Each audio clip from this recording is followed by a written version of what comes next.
Assalamualaikum warahmatullahi wabarakatuh. Waalaikumsalam warahmatullahi wabarakatuh. Baik, di sini saya akan mempresentasikan hasil kerja kelompok kami. Saya Elsa Tarita Rahima. Dengan saya Nabila Khorunisa. Tugas ini sebagai untuk pemenuhan tugas mata kuliah ilmu pendidikan komprehensif, yaitu tentang pembelajaran sepanjang hayat menuju masyarakat yang berpengetahuan. Di sini saya akan menjelaskan tentang pembelajaran sepanjang hayat, yaitu pembelajaran sepanjang hayat itu pertama dikemukakan oleh sebuah Ketua Komisi Internasional Pembangunan Pendidikan, yaitu Edgar Fir, yang mengungkapkan bahwa belajar itu terinspirasi oleh sebuah ungkapan hikmah. Bahkan ulama Islam pun menegaskan bahwa tuntutlah ilmu sejak dalam kandungan hingga liang lahat, karena sebaik-baiknya hidup itu adalah dengan belajar. Sedangkan proses belajar pendidikan sepanjang hayat itu menjadi tren di berbagai negara seperti Jepang, Thailand, India, dan beberapa negara di Afrika dan Eropa. Sedangkan untuk menjadi masyarakat yang berpengetahuan, kita harus bisa menciptakan kualitas yang baik di pendidikan nonformal maupun pendidikan formal.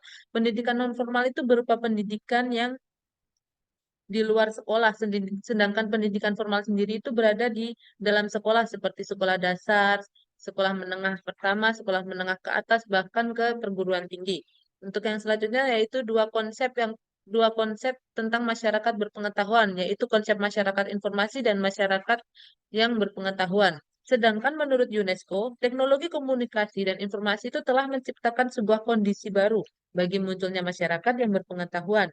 Dan munculnya masyarakat informasi global ini dapat membawa ke arah pencapaian tujuan yang yang diyakini, yakni pembangunan dengan skala global yang lebih tinggi.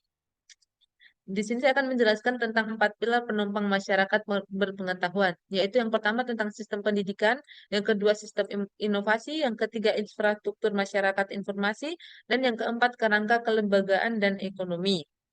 Dan yang selanjutnya yaitu ciri-ciri masyarakat yang berpengetahuan. Masyarakat ini mempunyai ciri-ciri yaitu memiliki kemampuan akademik, yaitu dia bisa belajar tentang apa itu akademik. Bisa yang kedua yaitu berpikir kritis, yang ketiga berorientasi kepada pemecahan masalah. Di sini tuh masyarakat bisa lebih dilatih untuk bisa memecahkan suatu masalah. Yang keempat yaitu memulai belajar dengan hal-hal yang baru. Yang kelima yaitu mempunyai keterampilan pengembangan individu dan sosial. Untuk selanjutnya akan dijelaskan dengan teman saya yaitu Nabila Khairunisa. Baiklah, selanjutnya konsep mutu pendidikan dan kebijakan mutu pendidikan. Yang pertama, lingkungan fisik yang kaya dengan merangsang. Yang kedua, iklim kelas yang kondusif untuk belajar. Yang ketiga, harapan jelas dan tinggi para peserta didik. Yang keempat, pembelajaran dan korer dan berfokus. Yang kelima, wacana ilmiah yang merangsang pikiran. Yang keenam, belajar otentik. Yang ketujuh, sistem diogenetif, belajar yang teratur. Yang kedelapan, membaca dan menulis sebagai kegiatan reguler.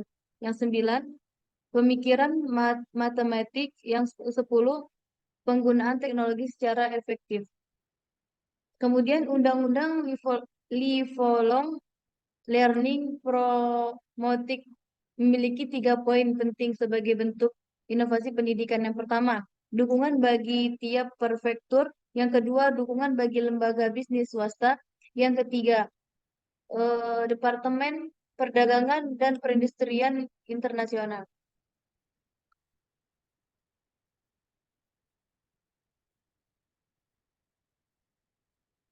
Kemudian, kompetensi peserta belajar sepanjang hayat. Ada dua sasaran utama dalam mempelajari sepanjang hari. Yang pertama, sasaran individu. Yang kedua, sasaran komunal. Sasaran individu belajar sepanjang hayat. Yang pertama, learning person. Menutupi perkembangan manusia. Kemudian, motivating person yaitu memiliki motivasi tinggi. Selanjutnya, learning society. Masyarakat pembelajaran. Kemudian planning society, masyarakat perencana. Kemudian inovatif society, itu masyarakat inovatif. Kemudian proses belajar sepanjang hayat. Proses belajar dan dalam pendidikan sepanjang hayat dapat diartikan sebagai upaya seseorang kelompok meningkatkan pengetahuan, keterampilan, sikap, apresiasi yang dilakukan secara berkelanjutan. Tahap-tahap proses belajar adalah yang pertama, mengidentifikasikan kebutuhan belajar dan yang dirasakan, yang kedua, mendiskusikan tujuan yang ingin dicapai, yang ketiga, menyusun rancangan program yang telah direncanakan, yang keempat, melakukan penilaian terhadap proses, hasil, dan pengaruh dari program yang dilaksanakan. Kemudian, langkah-langkah proses dalam belajar sepanjang hayat, yang pertama, mengamati orang lain yang sedang mengerjakan atau melakukan pekerjaan tertentu. Yang kedua, membantu orang lain yang sedang membuat atau mengerjakan sesuatu pekerjaan tertentu. Yang ketiga, ikut serta dengan orang lain yang sedang bekerja, membuat atau mengerjakan sesuatu pekerjaan tertentu. Yang keempat, mengerjakan sendiri sesuatu pekerjaan yang menghasilkan sesuatu barang atau jasa tertentu. Kemudian yang kelima, mengembangkan cara, model, dan produksi barang atau jasa tertentu sebagai hasil proses belajar yang diperoleh sebelumnya. Kemudian kesimpulannya. Kesimpulan dari belajar sepanjang hayat yaitu tujuan pendidik sepanjang hayat adalah untuk mengembangkan potensi manusia secara optimal. Selain itu, pendidik sepanjang hayat juga bertujuan untuk menyelaraskan antara pendidikan wajib belajar dengan proses pengembangan kepribadian manusia yang bersifat berubah-ubah.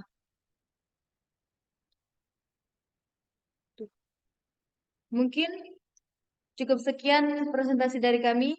Kurang lebihnya mohon maaf. Khairul kalam. Wassalamualaikum warahmatullahi wabarakatuh. Assalamualaikum warahmatullahi wabarakatuh.